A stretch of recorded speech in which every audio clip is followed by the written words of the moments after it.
না, সাম্প্রদায়িক প্রচারণাকে সবসময়ই নিন্দনীয়, সবসময়ই ঘৃণা করা উচিত, সবসময়ই ডিসকারেজ করা উচিত, সবসময়ই এটা যাতে না হয় তার জন্য যার যে অবস্থান থেকে সেটা চেষ্টা করা উচিত। খালি ভোটের সময়, নির্বাচনের সময় না, এটা সবসময় সর্বক্ষেত্রে। সাম্প্রদায়িকতা তো একটা বিষাক্ত বিষয়।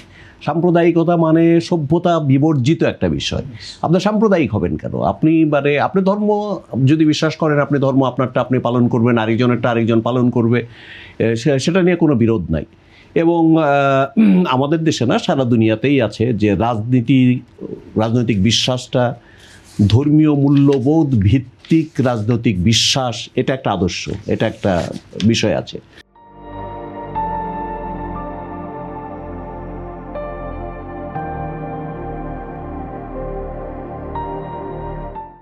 যে ধর্মীয় মূল্যবোধে আপনি বিশ্বাসী রাজনৈতিক অঙ্গনে, আপনি ধর্মীয় মূল্যবোধকে আহত করবেন না, আঘাত করবেন না, ধর্মীয় মূল্যবোধকে আপনি উৎসাহিত করবেন।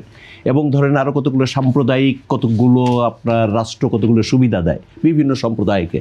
যেমন ধরেন আপনি ধর্মবিদ্বেষী না, আপনি যদি রাষ্ট্রীয় ক্ষমতায় যান, আপনি মসজিদকে উন্নয়নের জন্য টাকা দেবেন, মাদ্রাসার শিক্ষার জন্য টাকা দেবেন, আপনি গির্জা প্যাগোডার জন্য দেবেন, মন্দিরের সংস্কারের জন্য টাকা দেবেন।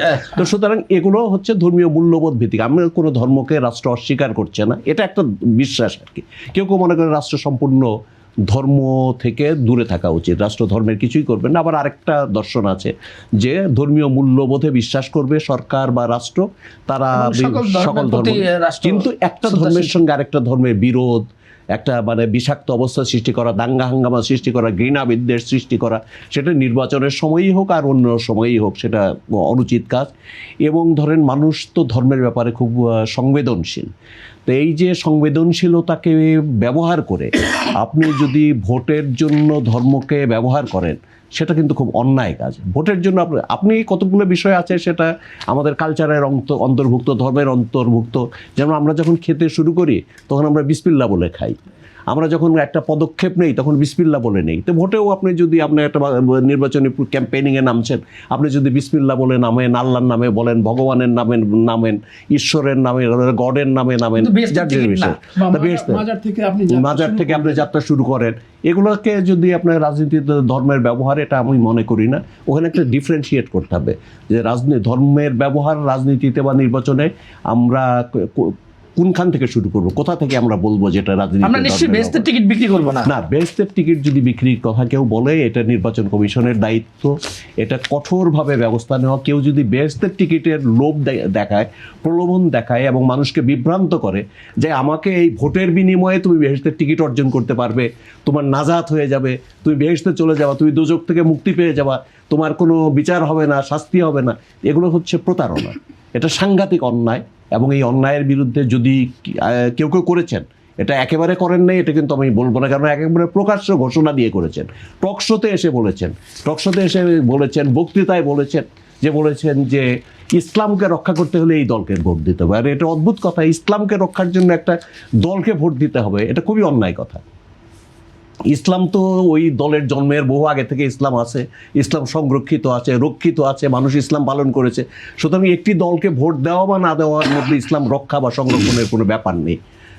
আর তারপরে আরও ব্যাপার আছে, সেটা হচ্ছে সেগুলো অনেক বড় ক্যানভাসে আলোচনা করতে হবে। যেমন ধরেন ইসলামের কথা বলা হচ্ছে, আবার যে বিশেষ করে আমরা তো জামাতে ইসলাম নিয়ে এখন আলোচনা করছি, জামাতে ইসলামের কথা বলছে, রাষ্ট্রের কথা বলছে, কিন্তু তাদের কিন্তু অনেক জায়গায় কতগুলো বৈপরীত্য আছে। যেমন এখন তারা বলছে যে না, আমরা শরিয়া আইন করব না। ভালো কথা, এটা শরিয়া আইন করবে না, তাহলে আপনি ইসলামিক থিওলজির কি হবে? আপনি যে ইসলাম ভিত্তিক থিওলজিক্যাল পার্টি, আপনি যদি বলেন যে আমি ইসলাম কায়েম করবো, তাহলে আপনি যদি শরিয়া আইন না করেন, আপনি যদি ওয়েলফেয়ার স্টেট করেন, তাহলে ওর ইসলামের কথা আর বলেন না ভাই, ইসলামটা বাদ দিয়ে রাখেন, বাদ রেখে তারপরে আসেন। ওয়েলফেয়ার স্টেটের কথা তো সবাই বলছে, প্রত্যেক দলই কম বেশি বলছে, ওনারা সমাজতন্ত্রের কথা বলছে। আরেকজন মনে করছে গণতান্ত্রিক গণতান্ত্রিক ব্যবস্থায় আমরা ওয়েলফেয়ারের মধ্যে দিয়ে আসবো, ওয়েলফেয়ার কথা সবাই বলছে। সুতরাং ওয়েলফেয়ার স্টেট যদি আপনি করেন, তাহলে ইসলামটা আপনার পাশে রাখেন এবং ইসলামের এটা ডিস্ট্রিবিউটার হয়েন না যে আমাকে ভোট দিলে ইসলাম রক্ষিত হবে, আমি ইসলামের জিম্মাদার, আমি ইসলামকে আমার সঙ্গে থাকলে ইসলাম হবে, আমার দলের মধ্যে না থাকলে সে ইসলাম থেকে খারিজ হয়ে যাবে। এগুলো হচ্ছে অশুভ কথা, এগুলো অপরাজনীতি, এখান থেকে বিরত থাকা উচিত।